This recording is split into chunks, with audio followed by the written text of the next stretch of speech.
All right. You guys sent us a ton of stuff about the future of food, huh? A YouTube video, a Forbes article, even a news piece. It's a hot topic. Yeah.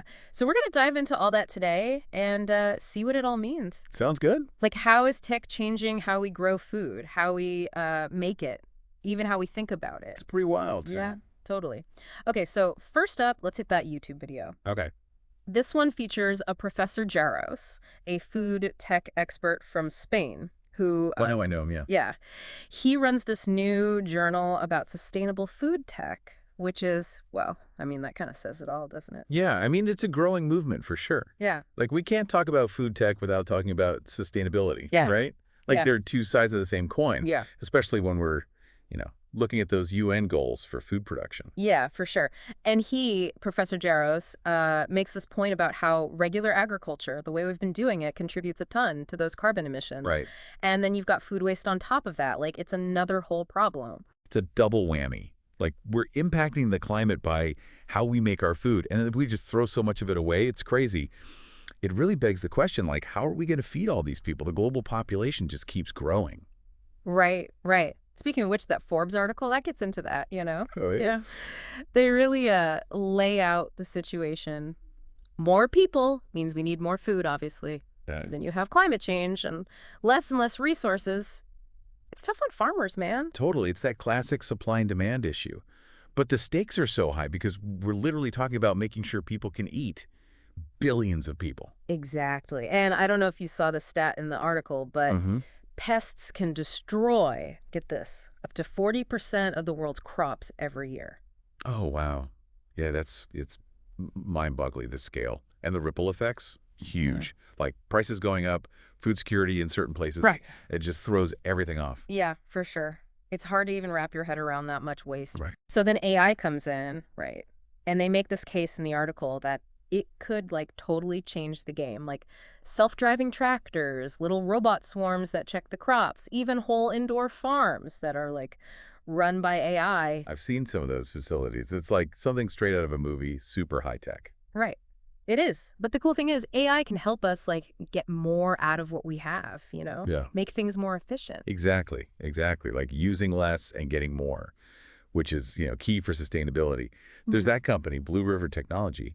They're using AI and this machine vision thing. I read about them. Yeah. Yeah. It's incredible. They're like giving herbicides laser focus so they only hit the weeds. Right. Exactly. Less chemicals, less people out in the fields. Exactly. It's like precision agriculture. Yeah. Using AI and all this data to optimize everything, reduce waste. It's amazing. Yeah. And speaking of data, that's another big thing the article goes into, like AI can analyze tons of data from all over, from sensors, drones, whatever, to track how crops are growing, adjust irrigation, even predict problems before they happen. Right. It's like a super smart farm manager who never sleeps. Exactly. Think about those crazy rainstorms California's been getting. Oh, yeah. Like imagine AI helping farmers there adjust their water usage in real time so there's no damage. Yeah, exactly. So smart and essential, right? Especially as the climate keeps getting more unpredictable, we have to be able to adapt. Totally. It's not just reacting, it's being proactive, thinking ahead, which, I mean, when it comes to food, that's huge. It's wild, right? Like AI's adjusting combine settings based on what grain quality? On the fly, like instantly. It really is blurring the lines between, human skill and AI. It makes you think about the future of, farm work. Like, what's that going to look like? Yeah, it's a big question. Yeah. But you know what else is shaking things up? What's that? Lab-grown meat. Oh, yeah. You're talking about that news piece about the USDA, right? Yeah. They just gave 2 companies the okay to like make and sell lab-grown chicken. That's a big deal, right? Like that's huge. It is. Like lab-grown meat or cultured meat is finally like going mainstream. It's not just a science experiment anymore. It's food. I think some people listening might not even know what we're talking about, though. Like, what is cultured meat? Okay, so basically it's meat, right? But it's grown from animal cells in a lab. So no farms, no animals. Well, not in the traditional sense. You don't need to raise and slaughter animals like, Yeah. The usual way. It's a totally different way of making meat. Okay, yeah. The article explained it a bit, but maybe we could get into, like, how it works. Oh, yeah, for sure. So basically, they take a tiny sample of cells from an animal. It's like a biopsy, totally harmless. Okay.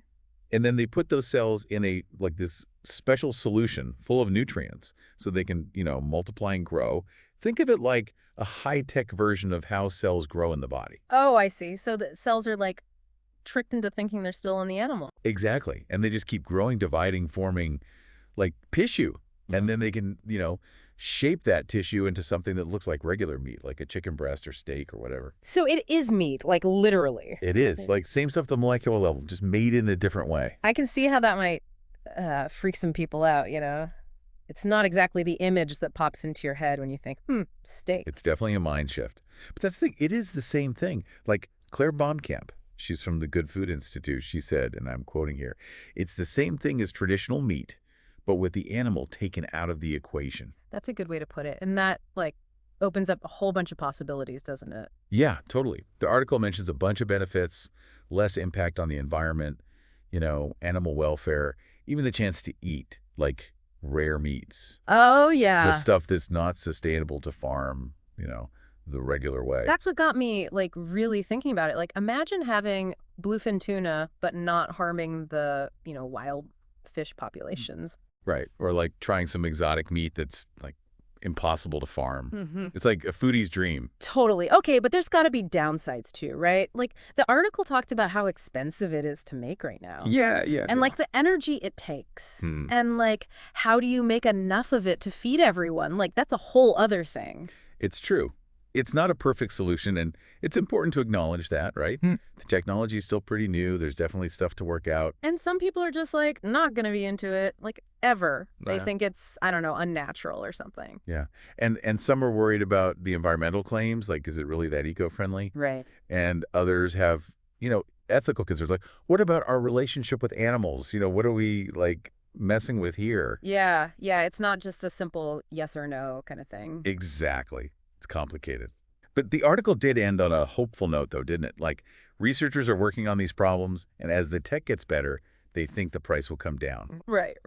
So who knows what the future holds, right? Exactly. So much research happening, it's hard to even predict. But it's definitely shaking things up. It could totally change how we think about meat, period. I mean, between AI tractors and, chicken grown in a lab, it's a lot to process, right? It's do we keep doing things the way we've always done them, or do we, jump into this new world? I don't think it has to be one or the other, Yeah. It's about, finding ways to use tech responsibly. Where does innovation meet sustainability? Where's that sweet spot? Right. That Professor Jaros from the YouTube video, he was talking about how we have to feed all these people with, less and less while dealing with climate change. It's we're in a race against the clock. It does feel that way sometimes. Yeah. But it's also a huge opportunity, right? Yeah. We can completely rethink how we make food. It's exciting. So out of everything we've talked about, what sticks with you? For me, it's that we have power as consumers. What we choose to buy, to eat, that matters. Oh, yeah. If we cut down on food waste at home or try, plant-based stuff, or just being more aware of where our food comes from, that can steer the whole industry. Totally. It's not just scientists and big companies, it's us too. It's all of us. It's about collective action. Each little thing we do adds up, That's a good way to put it. This whole deep dive has been a lot, honestly. I'm kind of overwhelmed, but also hopeful, seeing the challenges is one thing, but seeing the potential for change, that's awesome. That's the spirit. We need both. Right? Awareness and optimism. This whole sustainable food tech thing, it's not just about fixing problems. It's about building a better future for everyone. Totally. And with that, I think we're wrapping up this episode. But before we go, I got to ask you one last thing. But, this whole conversation, it's got me thinking about something we didn't really see in any of the stuff we read. Oh, yeah. What's that? Education? How do we teach the next generation about all this, these complicated food issues so they can, make smart choices? That's such a good point. We've been talking about tech and innovation and all that. Yeah. But you're right. Education is the foundation. Yeah. Right? If people don't understand the challenges, the opportunities, then how can they make informed choices? Exactly. And it's not just the science-y stuff, It's also helping them think critically.